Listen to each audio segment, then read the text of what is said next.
ठीक है। Good morning 8th class. आपको मैं हिस्ट्री का पहले एक चैप्टर पढ़ा चुकी हूँ। आज हम अपना लेसन नंबर 1 ही शुरू करेंगे फिर से, लेकिन वो होगा जियोग्राफी का। So now open your books, page number 130। आप सभी को बड़े ध्यान से ये पढ़ना है। उसके बाद जैसे वर्क आपने लेसन 1 का हिस्ट्री का किया है, उसी नोटबुक में आपको इसका भी वर्क करना है। पार्टीशन कर लेंगे आप कॉपी का, 1 रजिस्टर आप लेंगे, उसी के सेकंड पार्ट में आप ज्योग्राफी स्टार्ट करेंगे। आज हम जो लेसन पढ़ने जा रहे हैं उसका नाम है नेचुरल रिसोर्सेज, प्राकृतिक संसाधन, टाइप्स एंड डेवलपमेंट, उनके प्रकार और उनका जो विकास है, ठीक है, वो हम पढ़ेंगे। Anything that satisfies human needs is called resources. अब रिसोर्सेज होता क्या है? रिसोर्सेज होते हैं वो सारे साधन जिनके द्वारा मनुष्यों की आवश्यकताएं पूरी होती हैं। नीड्स, आवश्यकताएं पूरी होती हैं, वो रिसोर्सेज कहलाते हैं। Gifts of nature such as air, water, soil, forest and minerals as well as human creation such as buildings, roads and so on are resources because they satisfy various human needs. अब जो resources हैं, कुछ example इसमें दिए हैं, जैसे air है, water है, मिट्टी है, जंगल है, खनिज है, लवण है, और ह्यूमन क्रिएशन, मनुष्यों के द्वारा बनाए गए मानव निर्मित बिल्डिंग, सड़कें और बहुत सारी चीज़ें हैं जो हमारी आवश्यकताओं को पूर्ति करती हैं, पूरा करती हैं, उनको हम रिसोर्सेज बोलते हैं। Human beings too are a resource because they have the ability to develop skills that can help them identify new resources and find new uses of existing ones. Human being को भी, मनुष्यों को भी एक resource कहा गया है क्योंकि उनके अंदर एबिलिटी होती है रिसोर्सेज को पहचानने की और उनको डेवलप करने की। A thing become a resource only when its useful properties are recognised. कोई भी चीज़ रिसोर्स तभी कहलाती है जब उसमें उपयोगी गुण होते हैं। अगर हम उसे उपयोग करते हैं और वो हमारे काम आती है तो वो रिसोर्स है, नहीं तो बेकार है, कुछ नहीं है। एग्जाम्पल दिया है इन्होंने, coal has existed on the earth for millions of years, कि हजारों लाखों करोड़ों साल से कोयला हमारी पृथ्वी पर मौजूद था, उपलब्ध था, लेकिन वो रिसोर्स हमारा नहीं बन पाया था। क्यों? क्योंकि हम जानते ही नहीं थे उसके बारे में, उसके गुणों के बारे में। But it became a resource only when man discovered it's fire producing property. लेकिन जब मनुष्य ने इसकी आग पैदा करने की, ऊष्मा पैदा करने की शक्ति को पहचाना, तभी ये रिसोर्स बना, वरना ये काला पत्थर था केवल। तो दोनों रिसोर्स हो गए, ह्यूमन बीइंग भी हो गया और कोल भी हो गया। मनुष्य ने उसकी शक्ति को पहचाना और फिर उसे यूज़ किया, और उसके अंदर वैसे देखो तो एक काला पत्थर है, लेकिन जब हम उसको गर्म करते हैं, जलाते हैं, तो उसके अंदर से कितनी हीट निकलती है, प्रकाश निकलता है, ऊष्मा निकलती है, और वो हमारे काम आती है। तो वो हमारा एक इम्पॉर्टेंट रिसोर्स बन गया।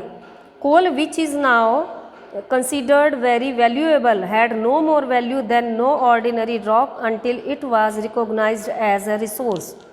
ये केवल एक साधारण चट्टान की मात्र भर था जब तक इसके पहचाना नहीं गया था, लेकिन आज ये बहुत इम्पॉर्टेंट है ना। So once a things is recognised as a resource it acquires some value. अगर किसी के अंदर कोई वैल्यू है, कोई गुण है, और वो पता लग जाती है, तभी वो रिसोर्स कहलाता है, वरना वो रिसोर्स नहीं कहलाता। क्लासिफिकेशन ऑफ रिसोर्सेज, इनको जो वर्गीकरण है, क्लासिफिकेशन वर्गीकरण, बांटा कितने भागों में जा सकता है, कितने प्रकार के होते हैं, ये आपको मैं बताऊंगी। सबसे पहले आता है resources are generally classified into natural, man made and the human resources. Natural जो प्रकृति ने हमें दिए हैं संसाधन, मैन मेड जो मनुष्यों ने खुद बना लिए हैं, एंड ह्यूमन रिसोर्सेज और मानवीय संसाधन। नेचुरल रिसोर्सेज के बारे में आज हम पढ़ते हैं। Natural resources are the contribution of nature, जो प्रकृति का योगदान है, सहयोग है, उससे हमें मिले हैं प्राकृतिक। नेचुरल से ही पता चल रहा है जो प्राकृतिक हैं, जिन्हें मनुष्य नहीं बना सकता, उन संसाधनों को हम प्राकृतिक संसाधन कहते हैं। जैसे नदी है, वो हम नहीं बना सकते, पानी हम नहीं बना सकते, हवा हम नहीं बना सकते, है ना। सनलाइट है उसे हम नहीं बना सकते। तो ये सब नेचुरल रिसोर्सेज है। Whatever exist in nature and is usable man is termed as natural resources. They the air we breathe, the water we drink, the animals and plants around us which we use for our needs, and the metals we use to manufacture things are all natural resources। जितने भी human beings हैं, animals हैं, water है, air है, मैंने अभी आपको बताया था ना, प्लांट्स हैं, प्लांट्स को हम यूज़ करते हैं ना, जितने भी मेटल्स हैं हम अपनी ज़रूरत के लिए यूज़ करते हैं, ये सब नेचुरल हमारे रिसोर्सेज हैं। Natural resources are classified into different groups depending upon their level of development and use, origin, stock and distribution.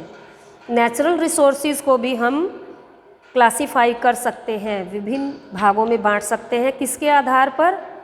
उनका जो लेवल है किस चीज़ का, डेवलपमेंट का, कि वो कितना विकास हुआ उन संसाधनों में, उनका यूज़ कितना होता है, उनका उद्गम यानी पैदावार, दूसरी उनका स्टॉक, हमारे पास स्टॉक कितना है, हमारे पास भंडारण कितना है उनका, और डिस्ट्रीब्यूशन, और उनका बंटवारा, विभाजन, कितना उपयोग हो रहा है, कितना बचा हुआ है, कितना बचा सकते हैं, उसके ऊपर डिपेंड करता है। On the basis of their origin natural resources can be divided into two main categories, नेमली।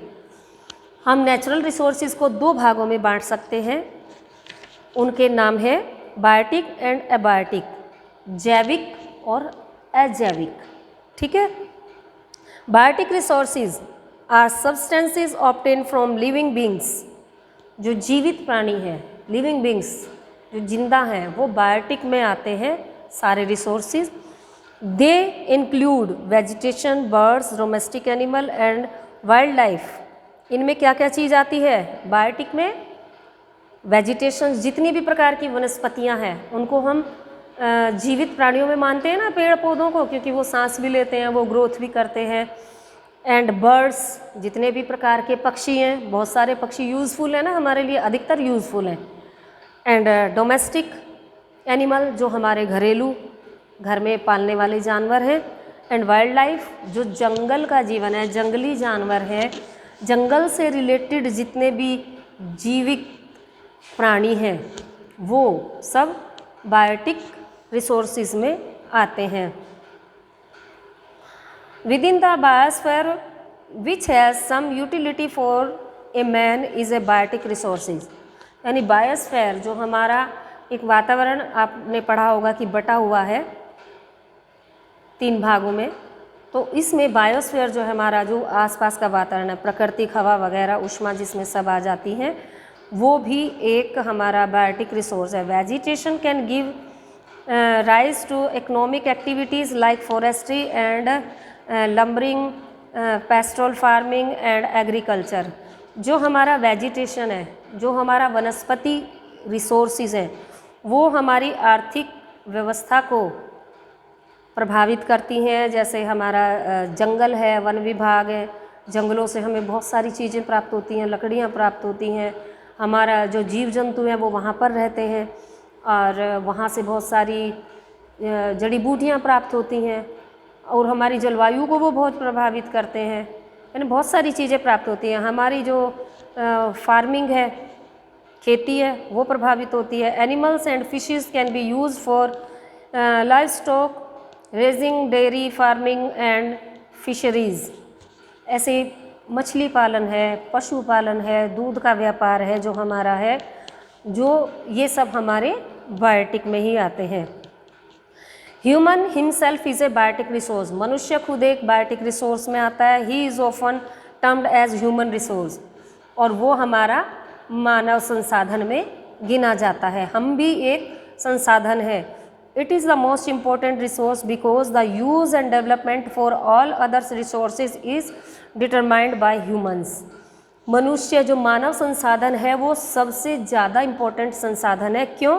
क्योंकि जितने भी रिसोर्सेज हैं उनकी डेवलपमेंट, उनका विकास और उनका यूज़ ह्यूमन रिसोर्सेज ही तय करते हैं, क्योंकि सारी ज़रूरतें मनुष्य के द्वारा ही पूरी की जाती हैं। मनुष्य ही सारे संसाधनों को डिवाइड करता है, कहाँ मनुष्य जीवों के लिए यूज़ करना है, कहाँ अपने लिए यूज़ करना है, कहाँ प्रकृति के लिए यूज़ करना है।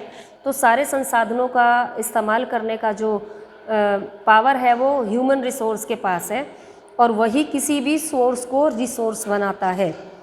Abiotic resources are non living substance. जो एबायोटिक रिसोर्सेज होते हैं वो नॉन लिविंग थिंग्स होती हैं।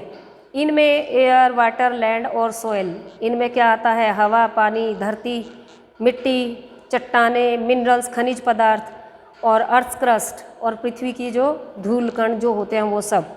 दे can be use directly. For example, उन्हें हम डायरेक्ट यूज़ करते हैं, हमें किसी दूसरी चीज़ की उसके लिए ज़रूरत नहीं होती, किसी दूसरे की सहायता की आवश्यकता नहीं होती। The land can be used as a site for a house. मकान बनाने के लिए हम ज़मीन को यूज़ कर लेते हैं। Rocks can be use to build the house. चट्टानों को, पत्थरों को यूज़ कर लेते हैं घर बनाने के लिए। They can be use indirectly. For example, minerals can be extracted from the earth and be used in industries to make various products. जो मिनरल्स होते हैं, खनिज पदार्थ होते हैं, ज़मीन से निकाले जाते हैं, वो फैक्ट्रियों में पहले पहुंचते हैं, फिर वहाँ से उनसे अलग अलग प्रोडक्ट तैयार होते हैं। सीमेंट है, चूना है, जो हम यूज़ करते हैं, उनको फैक्ट्रीज़ के द्वारा हम प्रयोग करते हैं। आज हम केवल यहीं तक करेंगे। बाकी का जो चैप्टर है उसको मैं आपको नेक्स्ट जो हमारा एपिसोड होगा उसमें बताएंगे। वो लाइव होगा या वीडियो ये बना करके आपको समझाया जाएगा। ये कल आपको पता चल जाएगा। लेकिन जितना मैंने आपको पढ़ाया आप इसको सारे को पढ़ेंगे, डिफ़िकल्ट वर्ड्स को अंडरलाइन करेंगे, और जो वर्क आपको सेंड किया जाएगा उसको आप अपनी नोटबुक में करके रखेंगे। Thank you.